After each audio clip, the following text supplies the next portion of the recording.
welcome back to another video. I'm Charlotte and this is the Pokecrossings channel. So, welcome to May, guys. You might not realise it's May because obviously we've been stuck inside for what feels like months now, but May is officially here. So, we're going to talk about a few things that are coming up in Animal Crossings this month.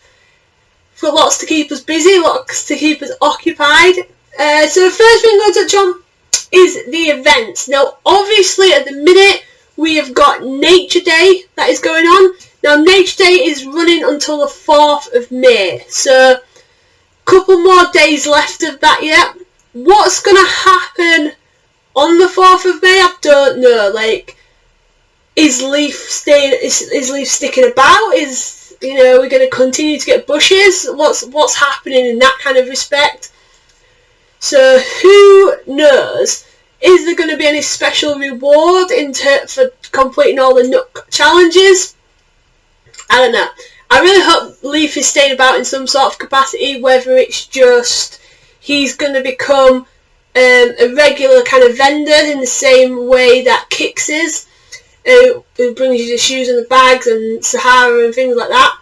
That's absolutely fine. Or is he going to move into Nooks, or there's going to be some sort of upgrade elsewhere?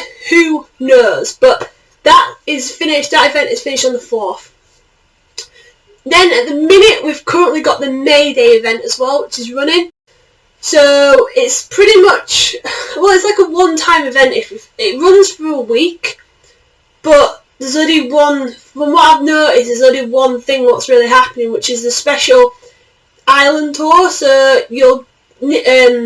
Tom Nook will give you a ticket, or tell you he's left you a ticket at the airport, and you get to go on an island tour. It looks a little bit like this, and you get to run around and you're trying to sort out a maze, and you actually go with nothing, so they take your whole inventory off you at the start, so they store all your stuff at the airport, and you go with completely empty inventory, and that's part of the maze, is you have to collect the equipment in order to, craft the tools and things that you need to get around. Now, I've purposely not recorded me doing it because it's a one-time event, so I'm assuming everybody's maze is exactly the same, and I don't really want to ruin that for you. I want you to go and experience it for yourself because it is actually really, really fun. The only thing I will say is use the fruit sparingly, because you need the fruit at the end in order to get all the rewards. I actually had to do it twice, so you can reset the maze if you like. If you ring the rescue service, it puts you back at where the plane lands, and then you can restart the whole maze again, and it's completely reset. So I did it once, and then I had to then ring rescue service, do it again, because I wasn't left with enough fruit at the end, and I was just like using it willy-nilly. So yeah, just have a think about that when you're going around. But it is really, really fun. I really enjoyed it, and I would really like to see more kind of mini games and mini challenges in the game, because yeah, it was really, really fun. I really enjoyed it. So let me know what you think about it in the comments when you've done it. Do you want to see more of these? Because I certainly do. It was really good. And then coming kind of the back end of the month, starting on the 18th and running right on through to the end, so the 31st, is the International Museum Tour. Now, we saw a little bit of this in the trailer, and it kind of, you was running around the museum and you was having to collect badges or stamps of some sort. So what the kind of the full intent of that event isn't really clear right now, like what we have to do to collect those stamps. I'm hoping there's a bit of a meat to it. I'm hoping it's, a lot of it's not going to be kind of pre-completed because of the specimens you've got in the museum, if that makes sense. I hope there's a bit of meat on the bones. But yeah, I'm really liking, that's effectively 3 events for me. So that's really, really cool. Loads of content, keeps us nice and busy. And I really like the sort of fresh stuff they're bringing into the games. Kind of adds that extra element to it, keeps it fresh, keeps it fun. So yeah, that's pretty cool. So now we've moved into a new month. We have lost some bugs and some fish, and we've gained some new ones. So as everything in the game, it's all seasonal, it all works on a monthly basis.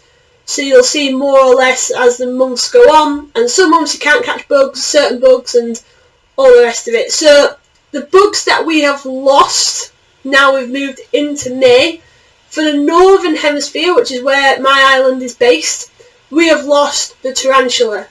Woo! I am so happy, because I absolutely despise spiders. Like, I am so scared of spiders, it's absolutely unreal. So the fact that they used to randomly chase me when I'd not seen them, I hated it, but didn't stop me spawning Tarantula Island for all those bells, that's for sure. So yeah, we've lost them now, and the ones for the Southern Hemisphere, you guys have lost both of the stink bugs, so the normal stink bug and man-faced stink bug. You've also lost some dragonflies, so the banded, the Dana, the red dragonfly, they've all gone.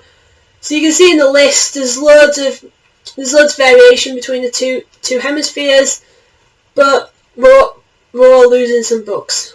But don't worry, because they will be replaced, I'm sure of it. Down to the fish, we are losing in the Northern Hemisphere, we're losing the dab, the tuna and the blue marlin specifically, and you know, in the Southern Hemisphere we're also losing the likes of snapping turtle, the eel, the moray eel, the angelfish, things like that. Again, you can see in the list there's quite a few that across the two hemispheres that we're not going to see now. And moving across to what we now are going to see, so if I bring up the list, especially for the Northern Hemisphere, there's quite a lot new stuff coming. We've got things like diving beetle, Queen Alexander's birdwing butterfly. I caught that today and it's absolutely massive. Like, I couldn't believe it. I was like, what is that? We've got the pond skater, scorpions coming. So the scorpion basically replaces the tarantula. So that's going to replace. And for the south, where they've lost their scorpion, they're now gaining the tarantula. And the mole cricket. The mole cricket is the most frustrating thing to try and catch ever. For you guys who haven't caught it yet, basically you'll hear it. So you'll walk around and you'll hear like a chirping. And if you walk and walk and walk, you'll kind of be able to hone in on an area where that chirp is the loudest. From that point, you've got to start just digging holes. And as you dig holes, eventually you'll dig the right hole and you'll see it like kind of jump out and start to run. And then you've got to chase it and catch it with your net. Honestly, it's so frustrating. Like, once you've caught one and donate it to your museum, boom, done. It's not even worth going through the process of trying to catch another one. They're not even worth many bells either, so have fun with that one if you're in the Southern Hemisphere. And in terms of the fish, in the Northern, you can see again on the list, we've got Northern Hemisphere things like the frogs are coming, which is cool because I've been catching loads of tadpoles, so cool to have some fish. Nibblefish, the angelfish, the catfish is coming. And for the Southern Hemisphere, getting the tuna, the blue marlin, and the football fish as well. So all those three fish actually are worth quite a lot of bells. I think the football fish is 2.5. I think the tuna's 8, and the blue marlin's 10, I think. So yeah, it's worth quite a few bells. So it's pretty good in the sense of the value of those fish if you can catch them. The tuna and the blue marlin you can only catch off the pier, so make sure you head over the pier.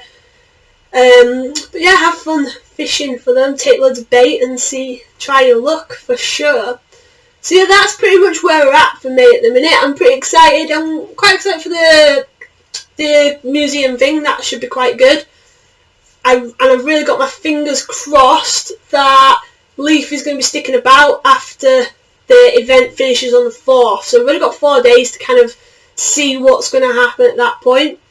But yeah, let me know in the comments, guys, which event are you most looking forward to for May? And what do you think is going to happen at the end of Earth Week or Nature Week or whatever it's been? Where's Leif going to go? I need to know, because I really like Leif and I really like the bushes, so we need to kind of keep an eye on it. Let me know how you get on in the Mayday tour as well. That's good one, that. Alright guys, so thank you again for tuning into the video. And again, just like to say, really appreciate all the support on the channel. Like, the views on the video have been crazy to say I've already been on YouTube a whole week. So thanks again. Please hit the subscribe button, drop me a like, drop some comments in. Yeah, let's really keep going with this, guys. Let's keep enjoying Animal Crossings, and I'll see you in the next video. Bye!